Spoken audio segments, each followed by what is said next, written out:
Before we get into this week's episode, I want to make a plug for Art Market Minute.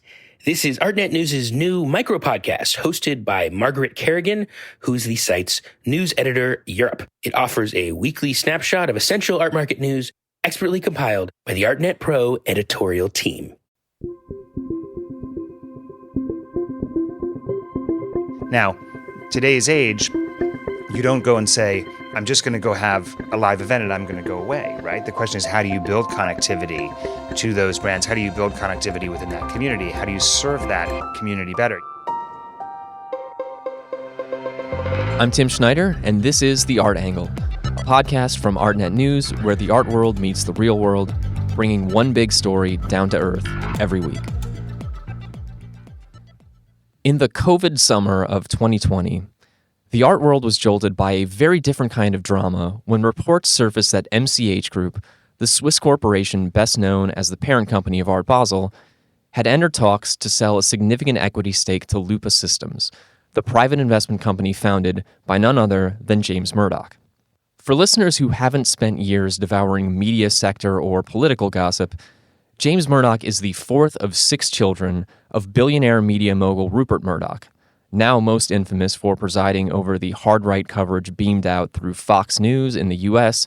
and various overseas properties via his News Corp conglomerate. The proximity of the Murdoch family to Art Basel initially sent some people in the art world into hysterics.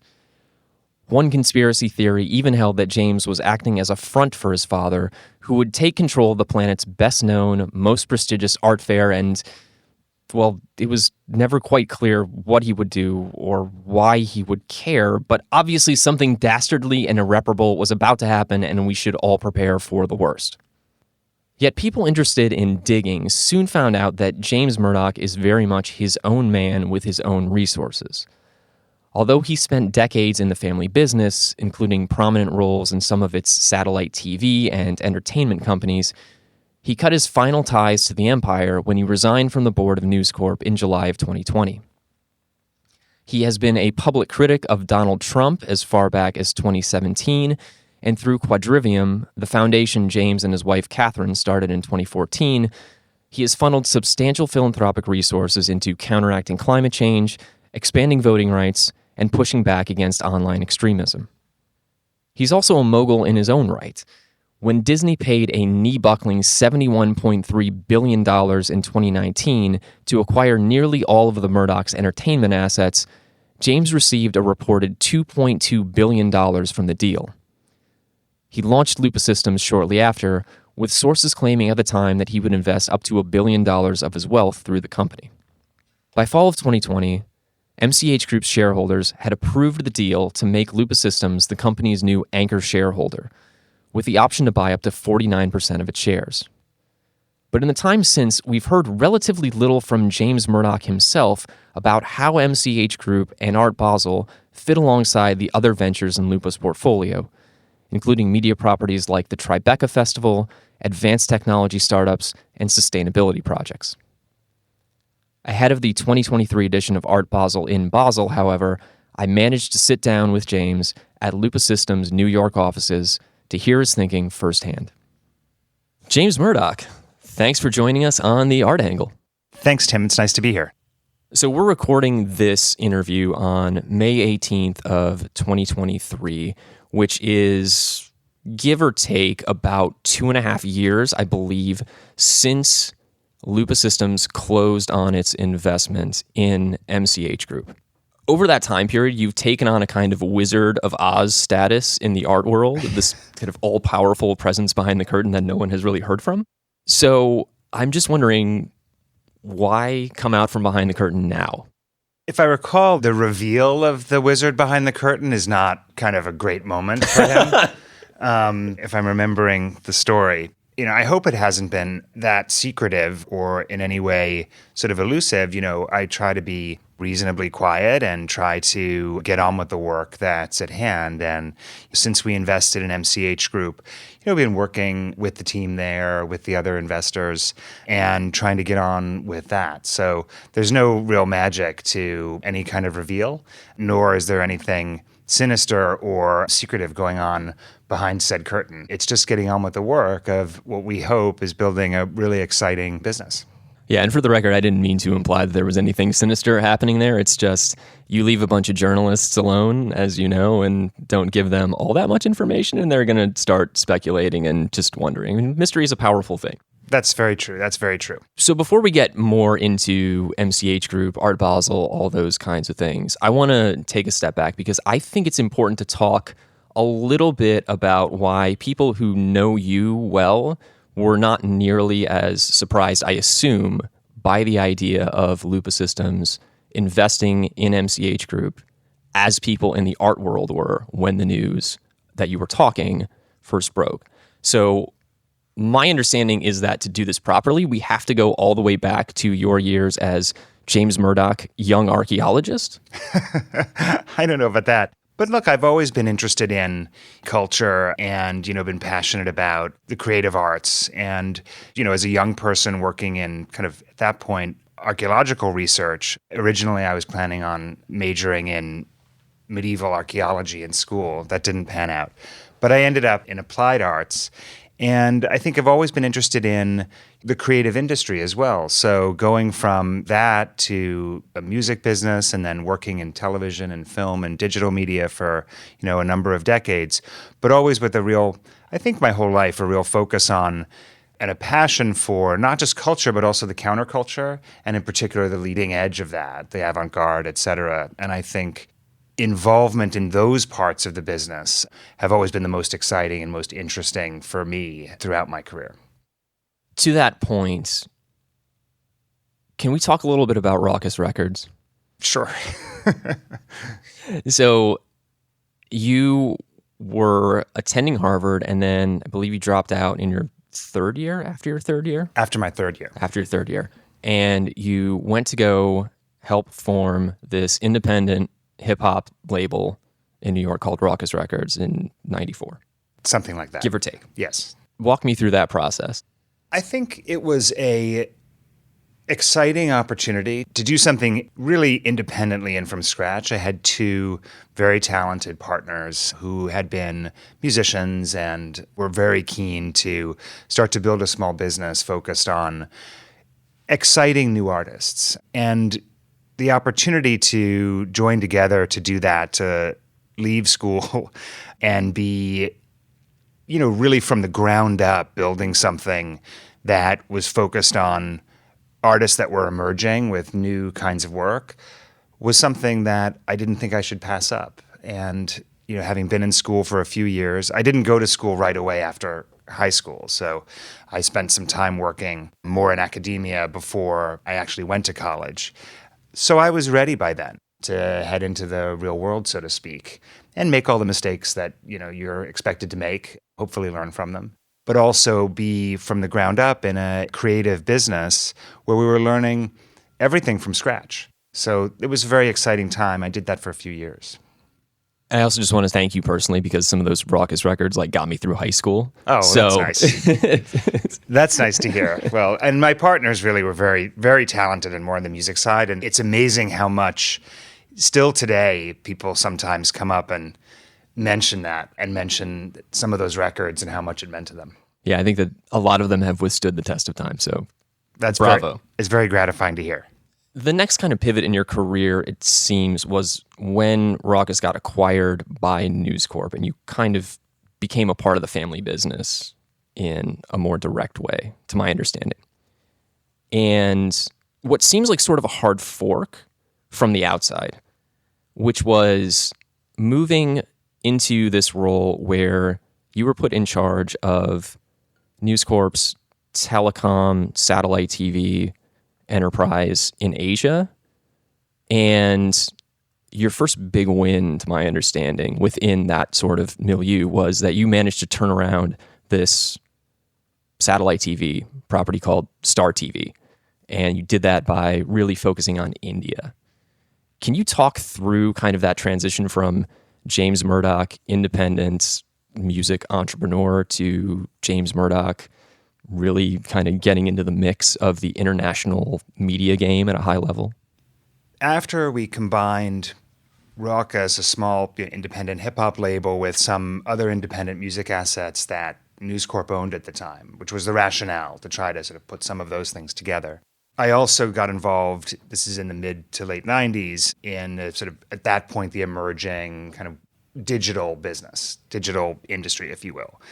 And simultaneously in Asia, we had this business, Star TV, which was really in heavy losses. And competitors there were spinning outlandish stories about the digital future. In particular, a number of competitors that seemed to be getting all the attention while the Star TV business was sort of struggling to get to scale and do this stuff. So with a colleague who I ended up being a colleague for a long time, we were sort of dispatched to Hong Kong to find out what was going on and see if there was a path through. And it was at the time a very real possibility that the recommendation would be actually, this might not work at all. However, with the right kind of focus on key regions there, with a real focus on India, as you mentioned, but also regional investment, whether it's Greater China with a big focus in Taiwan, and sort of a separate, very different feeling Southeast Asian business, we could really create 3 businesses that would operate more leanly and be more focused and ultimately be more resonant for audiences in their respective market. It was an adventure. It was definitely a shift, but I think given familiarity with some of the early digital businesses at the time, this was the sort of first .com kind of era, as well as maybe being expendable, going out into the field. It was definitely a leap into the unknown, but it was one that, my wife and I, we had just been married, or we were just getting married. We thought it was a really incredible opportunity, and I thought it was an incredible opportunity for us and also for, in a career, to go and do something and really be able to have a reasonably free hand trying to turn something around. It became a very substantial business over time. Star, which we're very proud of, an incredible team of people there that really put their back into turning it around at that point and then building it over the years.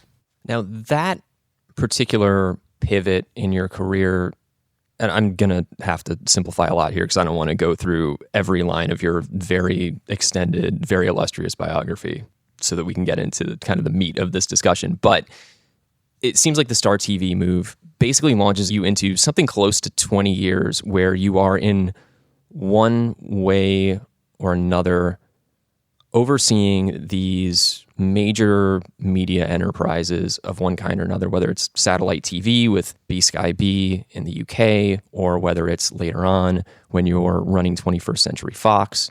Media changed a lot over that time, obviously. Looking back on it now, what do you take away from that period in terms of how we got to where we are now? Like, what are the big threads that you would pull out of that experience and say, okay, when I was here or when I was there, these are the things that really ended up mattering. Maybe we saw it at the time, maybe we didn't, but now with the benefit of hindsight, I can look back and say, this is the thing, or these are the things that matter. First of all, I would say that I don't think that the media industry sort of writ large, it doesn't necessarily always move in one direction. Or rather, there are sort of phases of development and trends or things that you can discern as a trajectory, but it may not be a straight line as you go. And then there's other ways to think about it in terms of where we kind of are now. But over those years, a number of things were going on. In the beginning, and I was lucky to be able to work in Asia, for example, because really a lot of the global media companies were largely either exporters of their made product somewhere or other and then sending it off, licensing it to people, doing other things, et cetera. And you started to see a different idea of really being a global player with embedded businesses in local places. And I think at News Corporation at the time, and maybe because the company had come from Australia, then gone to the UK, then gone to America, then back into television in the UK, for example. This was a company that felt very global already and felt very comfortable going and putting real people and infrastructure and things like that in various markets around the world. But I think most importantly, what we were doing in Asia at the time, I think was really recognizing that the sort of global brands, the global sort of exporting business with these brands was not something that automatically was obviously going to resonate with local communities. So you had to really think about the community that you were in, think about the customers that you were trying to reach, think about where there were many of them, what kind of business you could make, but most importantly, what are the cultural touch points in a business of storytelling, in a business of ideas, which we were obviously in. What are the cultural touch points that you can try to understand or have people that can understand those things, and then build a business that can be kind of an expression of those things. A creative industry is there's a lot of instrumentation and there's a lot of data and there's a lot of things that you have to do to get better at it. But at the first instance, it's about trying to understand your audience, trying to understand the culture, trying to understand how you create a place where creative people can come and do incredible work and create that environment for them to take those creative risks. And that was, I think, something that as a key point in the development, whether that was at Star in India with our launch into Hindi entertainment, which happened around that time, and then later on into various regional languages with the acquisitions of businesses mostly in South, or in Taiwan, where we had a really thriving entertainment business that was locally produced programming and all of that stuff.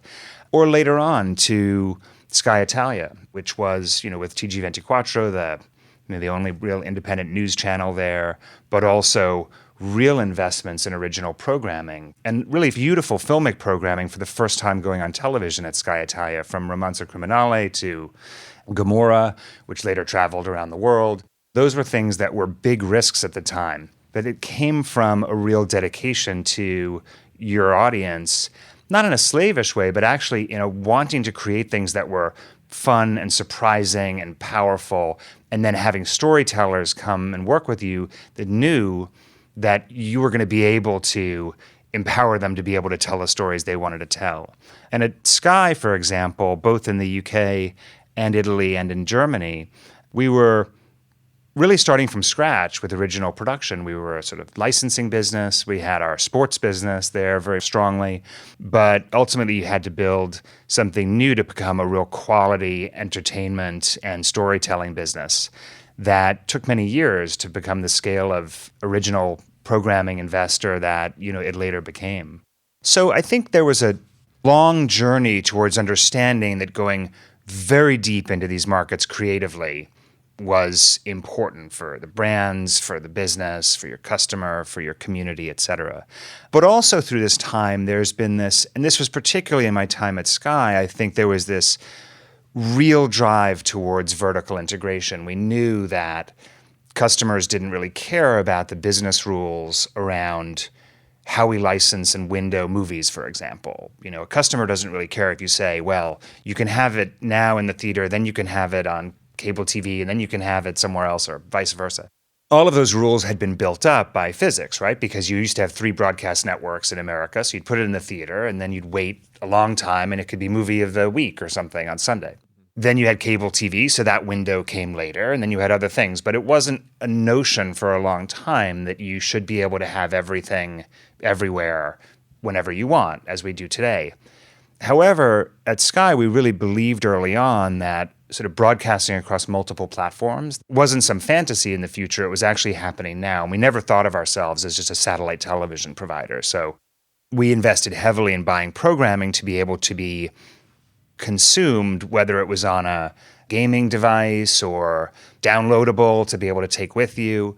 And this was a journey that we really started to understand would take both an investment in programming, but also that vertical integration would give you the flexibility to really provide something for your customers that was incredibly useful. The best expression of that we understand today is if you look at whether it's a Netflix or a Hulu or something like that, you have the programming, you have it where you want it, you have it today, you have it in a month, so on and so forth. But also what that did in the industry was to really turning an industry that was really about, in many ways, partnership with creators and artists around all of the sort of fruits of their authorship, whether it was when the show finally goes into syndication, they get the writer or producer or all the people who have points in it make a lot of money.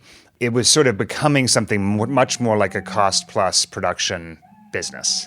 And that pendulum has kind of swung all the way. But I think those two things around the technology changing so that the way you bought and made programming had to change and the way you partnered with artists potentially, and also not globalization in terms of flattening, but actually a notion that if you were going to be successful on a global basis or anywhere, you had to be of that market and of that community and investing in creators there in a real way.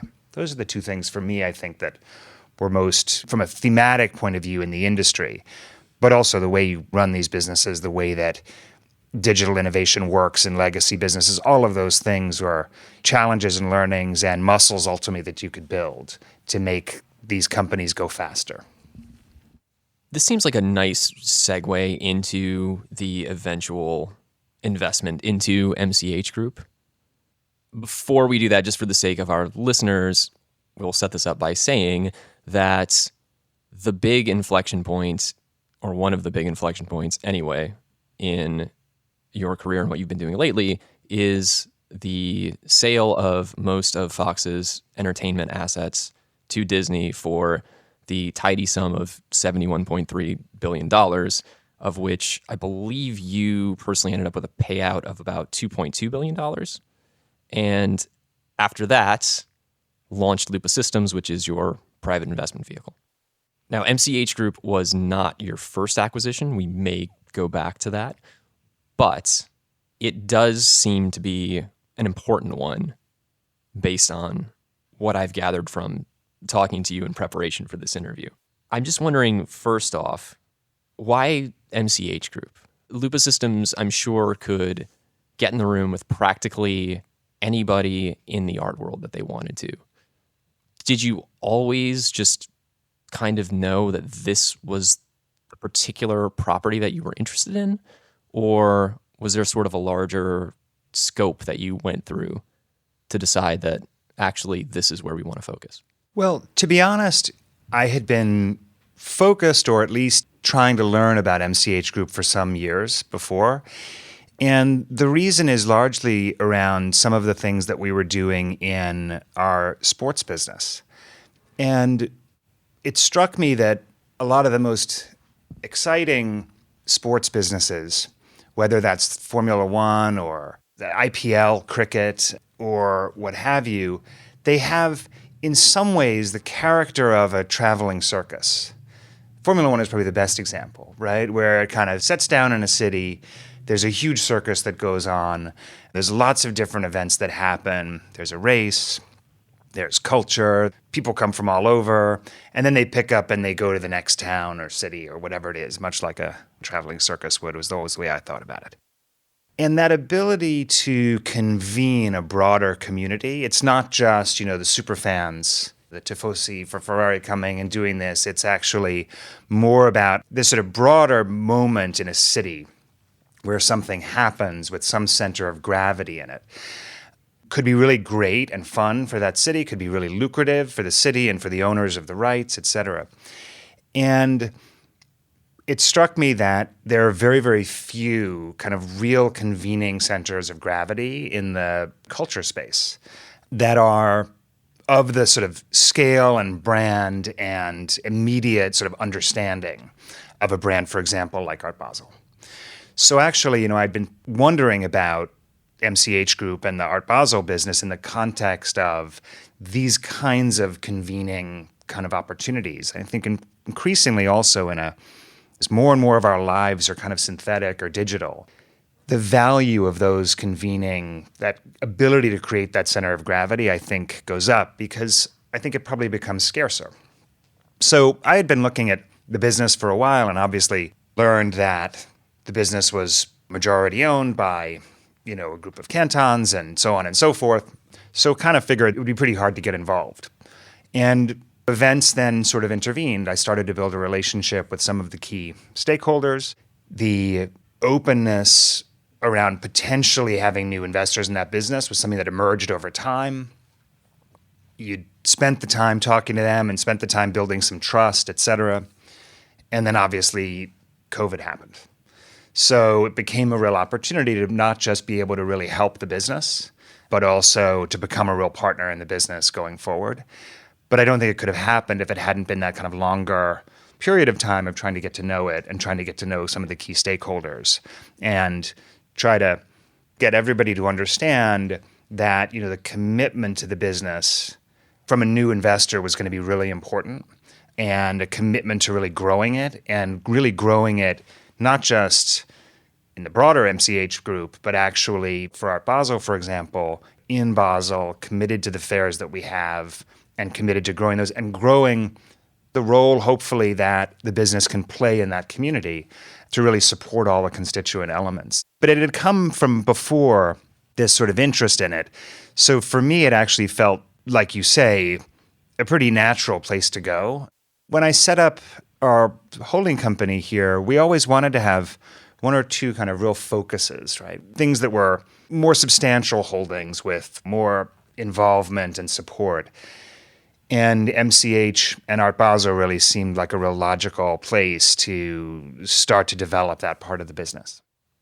I want to key in for a second on the distinction that you and I are both drawing between MCH Group and Art Basel, because it struck me in doing research for this interview that in the general press, this investment is almost never referred to as an investment in MCH Group. It is almost uniformly described as an investment in Art Basel. That's natural because it's the most prominent brand in the group in the international press. I think in Switzerland, they talk about MCH Group and they talk about some of the other assets there, et cetera. But it's the most recognizable brand. It's the easiest one to understand. So it's natural that that's the way people think about it. Should we read into that you don't necessarily think about Art Basel as being kind of the one gem in this larger portfolio, that you're really looking at everything that MCH Group has done and can do in a cohesive way? Well, I think it's clear that Art Basel is the most prominent brand and the most prominent business in there. MCH has a broader portfolio of both live marketing, event businesses, et cetera, that are global in various other areas, and some in a more sort of classic traditional Messe business. I think Art Basel is clearly, though, for me anyway, it's both a model but also an opportunity to think about, a brand that is created within the group that is very, very focused on its cultural and artistic community, that is taking that brand and making it a global brand, be it Art Basel Miami Beach or in Hong Kong or now with Paris Plus. These are things that I think are really exciting attributes of that business. And I also think one that has attributes that will be added to over time in terms of capabilities. So I think it's clearly the most prominent business within that group, but there's other things to be done. You're essentially talking about a sort of dual understanding or interpretation of what MCH Group can be. Because on the one side, we're talking about it as being enticing because it is a live events business in an increasingly digital world. But at the same time, you're also talking about it as the potential for a global brand that can do all these other things, I think, besides just live events. Is that fair? I wouldn't worry too much about where MCH is and the things that might happen there versus Art Basel and how it goes. I think the Art Basel piece of it is right now obviously a core focus because it's the biggest brand globally in the group. There are other businesses there, so I don't want to shortchange things. But I think Art Basel is just an incredible example of how powerful culture can be in convening and how powerful, if I think about the impact of bringing a major fair like Art Basel to a Miami or something like that it has on the broader community, right? And I don't just mean just in the city, but also the cultural life of the city, the other events and other things that come out that can kind of be chaotic and raucous and all of those things, but are also part and parcel of that sort of traveling circus notion.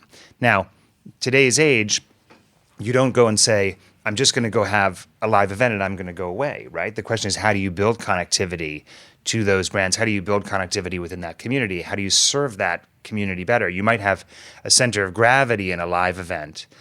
Not everyone can go to the live event, or people want to have connectivity across the calendar. one of the reasons why Paris was so interesting was it really plugged sort of an autumn hole for us. So now we have a major event in each of the seasons, if you will, in different parts of the world. And I think that just helps build more connective tissue within that community and around the Art Basel brand, which we want to enhance further.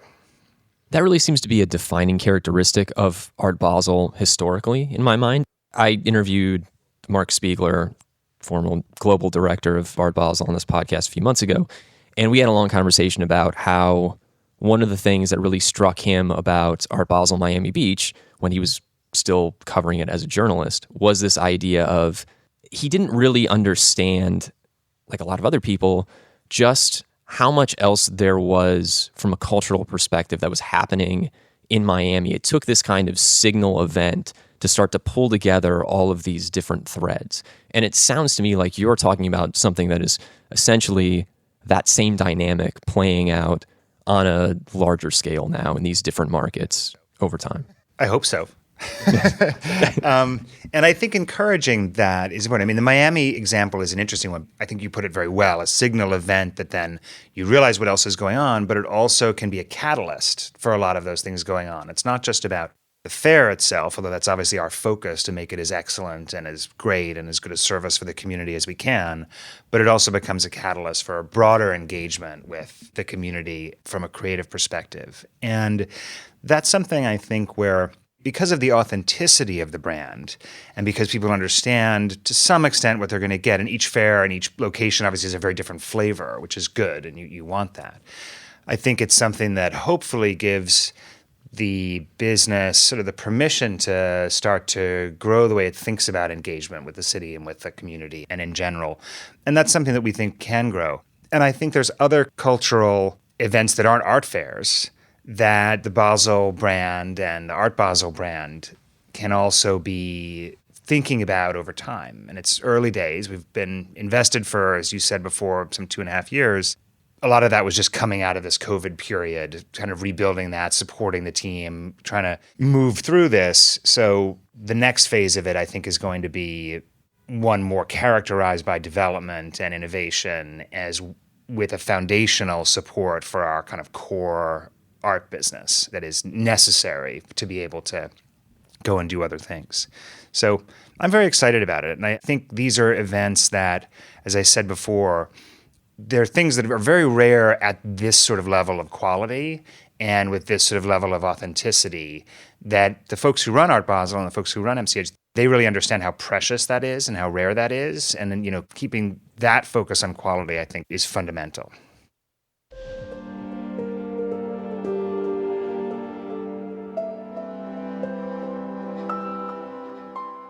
Late in 2021, Art Basel began providing, let's call it, industry expertise and promotional support in collaboration with regional art events in the Asia Pacific, namely Art Week Tokyo in November of 2021 and Singapore's SEA Focus Fair in January of 2022. Also in January 2022, MCH Group acquired a 15% stake in the parent company of the Art SG Fair in Singapore, which debuted this year after a long gestation period. Now, these are very different projects from one another, and they're also very different from MCH Group or Art Basel expanding again in Asia by launching another new wholly owned art fair of their own in a new city. How do these kinds of alternative, more nuanced engagements with new markets fit into MCH Group's future? I don't want to get too much into the sort of weeds on how, the company's thinking about those things, but those are partnerships that are all valuable and important to the group. And in some ways, understanding those local markets and understanding each piece of it and having local partners there as you start to think through what the future is, I think is important. So it's worthwhile having these things at sort of different levels. But I also think there are ways for, in the future, to think about the Art Basel brand, not just about the signal events, the big fairs. I'm not sure how many big fairs the market sustains. Paris, we thought, was just an incredible opportunity to be able to do this, particularly ahead of going back into the Grand Palais next year after its renovation. But I think there's an appetite for culture and for particularly the kind of really exciting, new and challenging storytelling, whether it's fine art or film or what have you. I think there's a real appetite for that everywhere. So the combination of the curatorial excellence, the brand, the commercial nous, et cetera, that can all be developed, and much of it is there, can, I think, lead to other types of experiences that will emerge in different places as we move forward. If I look at something like, I shouldn't say mundane, because it's interesting, if you look at the growth in the immersive kind of environment today, right, where you have people touring shows around the world, selling tickets, from the Van Gogh immersive business to, the Museum of Ice Cream or whatever it is. I think there's a real appetite and a demand for things that are different and new. And you want to be in the business of working with creators that are developing new ideas for these communities as you go along. And it's the same reason why we partnered with and invested in the Tribeca Festival, which is an audience festival really focused on independent storytellers, but across film, television, multimedia, technology, immersive games. That is a platform for creators, I think, to really showcase work that may not be available to people otherwise. I'm glad you brought that up because I wanted to talk about Tribeca's relationship to MCH Group in terms of how you're thinking about these cultural properties and how this concept of storytelling plays out in each of them. You just mentioned how diverse the programming in the Tribeca Festival is, and people listening to this may not realize that what they probably know still as the Tribeca Film Festival no longer actually has film in the name. It's just the Tribeca Festival.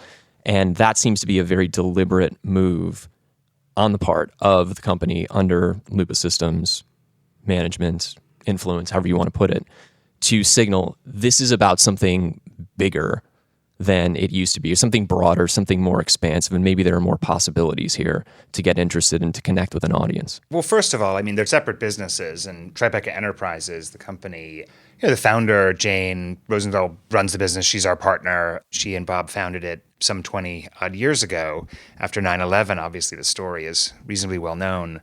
But it was really her vision to expand that, and she started particularly with the immersive work and the other things there because I think, and I agree with it, she found that the canvas, if you will, is so broad in terms of what storytellers are doing, and really interesting storytellers, whether it's in video games or more traditional filmic storytelling, was something that really could be conceived of as one, again, kind of cultural platform where those creators feel like they can highlight their work and they can do that. And then we can bring an audience, a large audience, to that experience. The film is obviously still a big central part of it, but it's something that we take a kind of broader view of what that creative landscape looks like.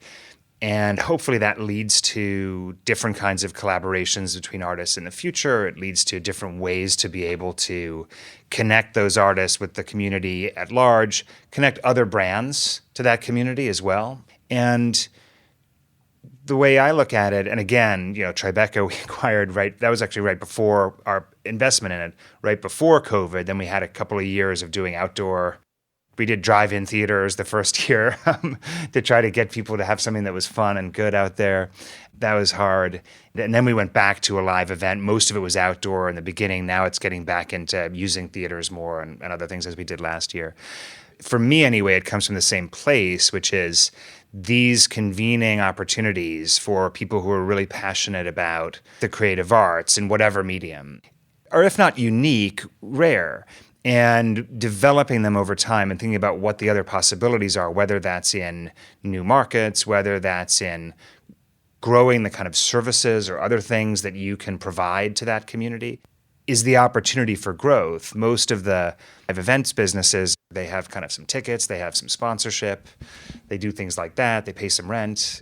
At Art Basel, we pay rent and we charge rent, provide other services to mount the thing, et cetera, help connect people. I think there's a lot more you can do to provide that, what I said before, this real connective tissue in these communities. And when we look at the customer, If I look at the customer of a sort of cultural business like this, the customer is sort of the community at large, right? We have to support the galleries that we work with. We have to support the artists. We have to support collectors and collecting institutions. And we have to be a key component or a key part of the community that it takes place in more broadly. The city, the people, the local government, et cetera, that you have to sort of work with. So I think the customer is sort of complex in that way. And that also creates opportunities, I think, to create new sort of businesses as you go along. Tribeca starts in a few weeks, and it's a really exciting program. Unfortunately, it overlaps right with Art Basel and a bunch of things, et cetera. So I don't get to go and enjoy these things like directly as much as you'd like. It's mostly a lot of meetings and things. But these are, I think, as brands as well, I'm really excited about the Tribeca brand as I am about the Art Basel brand. I think they're brands that are, in a weird way, bigger than the businesses. And that's a real opportunity for growth. Part of this community focus and the presence in the cultural sector in particular is this idea of how the creators, how the artists are being supported. You mentioned that all the way going back into the kind of media days within News Corp back in the early 2000s.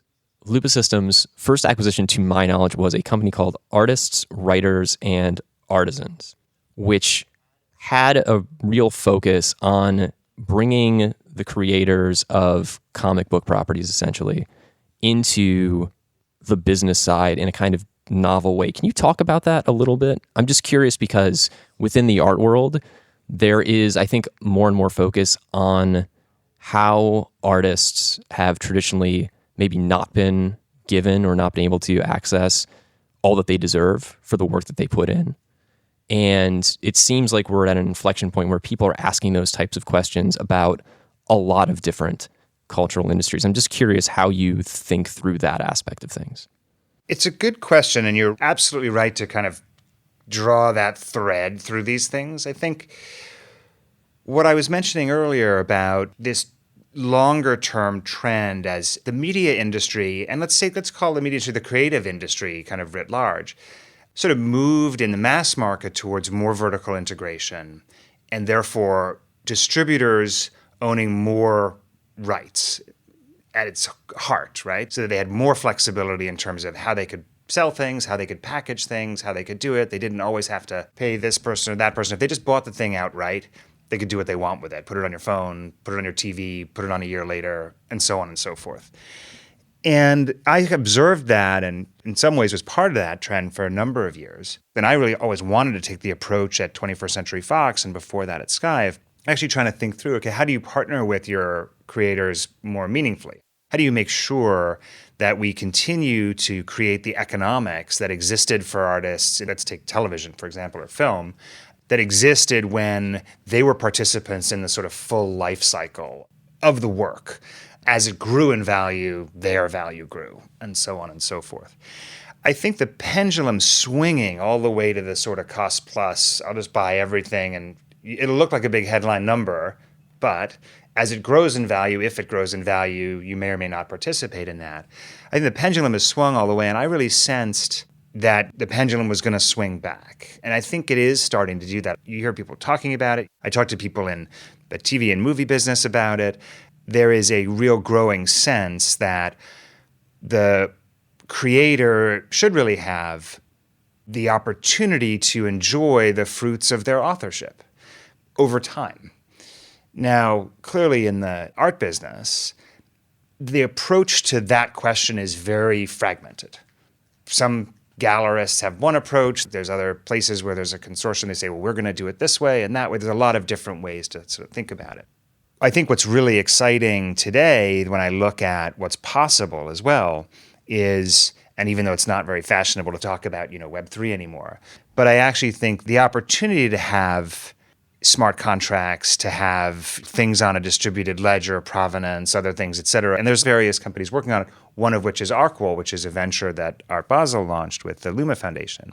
I think is a really, really exciting opportunity there to provide services that are foundationally in support of the artists and their galleries who make the creative investment and oftentimes the investment to launch the artist and do all of those sorts of things, and actually really streamline a lot of that, what now is a very fragmented kind of process around there. And I think overall the whole community will embrace this over time, but it takes a long time to change the way things are done.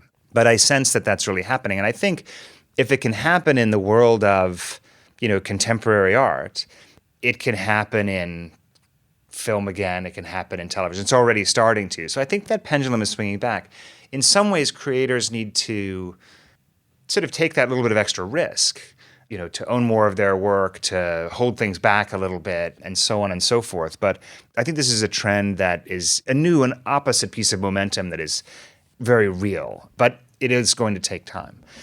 So on AWA, it wasn't an acquisition. We were the sort of founding investors, if you will, like with the founders there that got it going.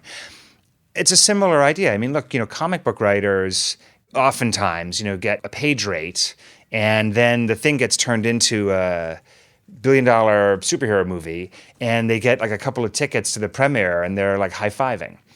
That's the traditional way to think about it. And we looked at it, and this is with partners and others, et cetera. We talked about it, said, this is a really interesting place where new ideas and new stories are not being told enough, right? There's a lot of the comic book business is the same characters over and over, many times sort of reinvented, but hugely culturally relevant over time if you get it right.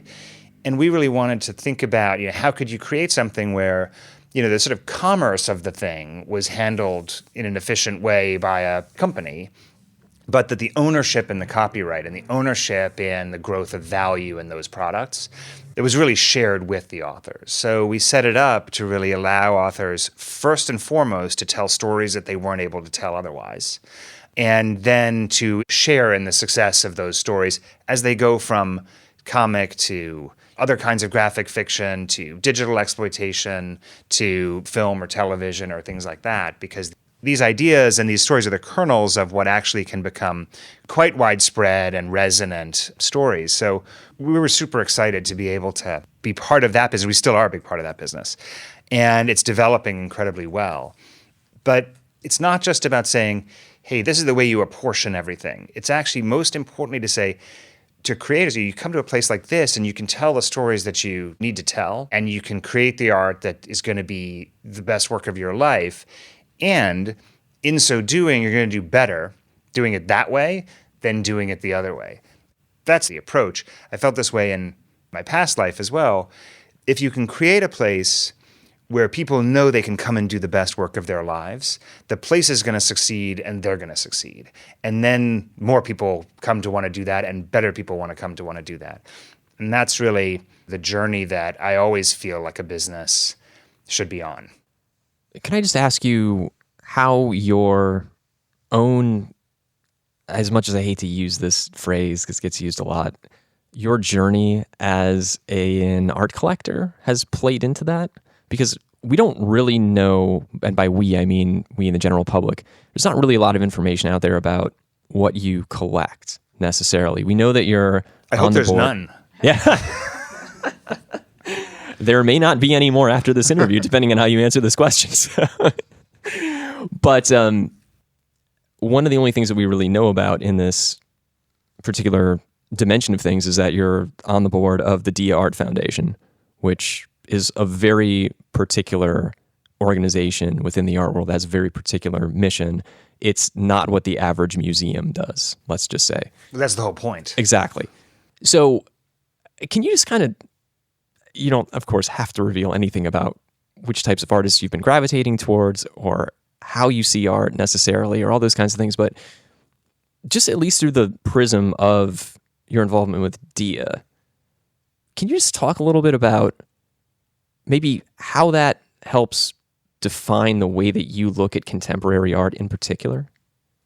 I guess I would go back to something I said earlier. I've always been interested in, I don't know, the counterculture, things that are maybe a little weird, things that are maybe a little on the front edge. And to be honest with you, in the television and movie business, the things that I enjoyed the most being involved with were the things that were maybe that little bit quirkier, riskier, more avant-garde, because it's really exciting to be able to do those things, or something that might be very mission-driven, like the National Geographic business there, and turning that into something that was making different kinds of programming. So things that are just a little off the beaten path relative to what a big commercial, mass market, popular content company kind of does, so to speak.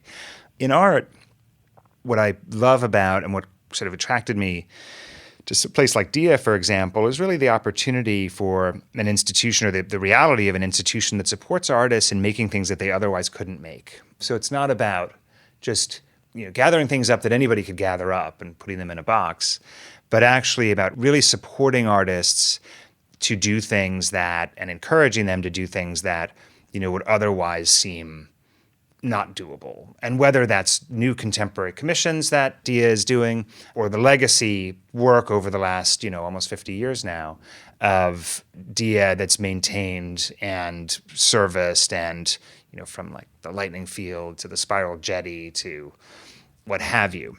So I think for me, it was really, and those things are the exciting things, are the things that are made uniquely possible by an institution. And that is something that I think DIA does uniquely well. So without getting into our own collecting, I'm not a big art collector, but I love being able to experience work that, in the case of some of those works, sort of unmediated and a little nutty and weird.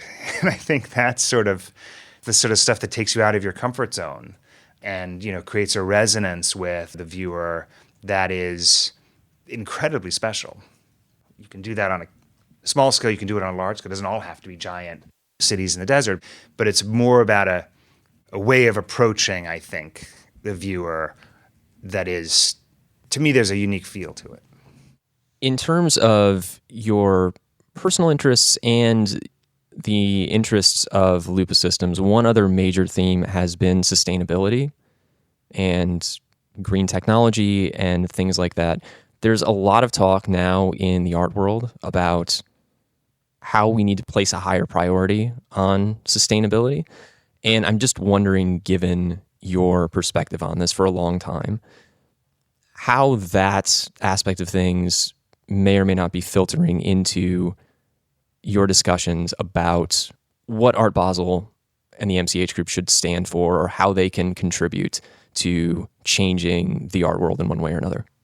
So first of all, yes, I've always been a real advocate of businesses trying to operate their business, but also have an impact within the broader supply chain or other things, et cetera, that can be more energy efficient, more sustainable, so to speak. And also, there's a lot of other factors in terms of how a business can, at Sky, we used to say, see the bigger picture around it, and then also how we should believe in better, that we should be continuously improving. Our customers should believe in better. We should be optimists about being able to create a world that is better. You will see, I think, more activity on this from the company, and particularly in the art world, et cetera. I think that we are very focused on it, not just in terms of our own sort of footprint and sustainability, and we have reporting requirements around that, et cetera, and a constant effort to do that. But also, to your question, I think about the broader community. The first thing to do is to be able to measure everything. I don't necessarily think it's measured as well as it could be. There's a lot of different moving parts in it. But I think measuring things and then managing them as you go along and what's possible and what isn't. I don't think it's necessarily right to say, because people traveling to an event, whether it's a sports event or an art fair or something, it's inherently bad because they flew in planes to get there or something like that. I think there is a reality of the world that we live in with aviation and other things, et cetera, that is going to take time to move forward. But then again, the automotive sector right now is moving incredibly fast with respect to the transition to sustainable energy. And that's led by the EV companies in China, obviously Tesla, but also all the other automotive companies now investing heavily in this. So I think there's an urgency around it, but I also think we have to take a real stock of where are the pockets that are particularly kind of wasteful, and what can you do to manage those down? And I think you'll see more activity on this from the company. I know it's a real focus of the management team, and they're very passionate about it. We've talked a lot about storytelling and its importance across all these different cultural sectors. I'm just wondering, pick any medium that you want. What was the last great story you heard? I'm not going to pick the last one. There are a lot of great stories. I try to be sensitive to them, et cetera. But I tell one story, and this is more relevant maybe to your audience, but one thing that I thought was so powerful over the last sort of few years, and then the way the story for me unfolded, even though I kind of knew the story, was really powerful, was I thought that the story of one of the great creative risks taken by an individual in a career of all time, to me, is Philip Guston's, shift back to figuration. And then I was fascinated the way that, and there was an exhibition here that Hauser and Wirth put on, which assembled pretty much that first exhibition again. I don't know if you saw it, but the way that actually recreating the actual collection of works, and we know the story and how people reacted to it, and we know the bravery from a creative perspective that it takes to go and do something like that. To actually see the thing unfold in real time again, for those of us that weren't alive or were very young when it was first exhibited, was something that was so incredibly powerful for me, and also I think really resonated in terms of, again, like this real fork in the road creatively that also pushed into the unknown. It was the true avant-garde, right? Because everybody just hated it. And for me, the great stories teach you lessons as well, and about risk and about creativity and about confidence and all of those things. So seeing an exhibition tell a story like that again was something that I didn't think I'd be lucky enough to see that. That, to me, is pretty cool. It occurs to me that when we first started hearing news about the idea that James Murdoch and Lupa Systems were circling Art Basel and the MCH Group, there was this speculation that you were just some proxy bidder for your father, and this was going to be hell on earth for culture. And now, 2.5 years later, actually probably even a little longer, we've gotten you in a room talking about how important Philip Guston was to your life and your perspective on things. And it's just such a sort of dramatic shift, I think, and I hope, in terms of how the art world thinks about you and what you're doing and what you want to do at Art Basel.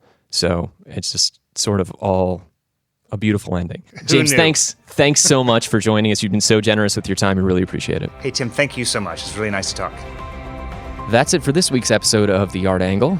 If you liked what you heard, you can subscribe, rate, and review us on Apple Podcasts, Spotify, or wherever else you get your podcasts. The Art Angle is produced by Sonia Manalili, Caroline Goldstein, and me. Thanks for listening, and see you next week.